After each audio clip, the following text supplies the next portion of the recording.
Centralini di Contarina presi d'assalto dagli utenti, commercianti, imprenditori ma anche privati che in questi giorni hanno ricevuto la bolletta per l'asporto rifiuti.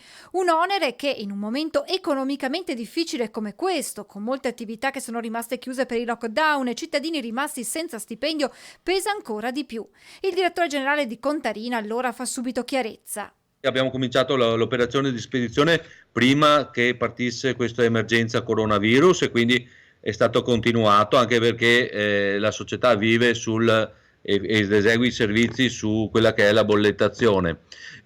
Questa bolletta è formata dal conguaglio dell'anno scorso, quindi del 2019, il consumato dell'anno scorso e un acconto sull'anno in corso. Naturalmente non conoscendo, non sapendo che sarebbe successo quello che è successo, l'acconto è calcolato sulla base del metà del costo dell'anno precedente. Visti i tempi dell'emergenza e la gravità della situazione, spiega Rasera, abbiamo attivato 2 manovre, le uniche possibili. Procrastinare il pagamento di 30 giorni per tutte le scadenze senza oneri e interessi, ma poi quella che è stata la cosa più importante, abbiamo deciso di aprire a tutti quelli che avevano problemi nel pagamento a un contatto diretto in modo tale da coordinarci con loro e vedere quali erano le possibilità per o rateizzare o portare più avanti o bloccare le fatture nei casi più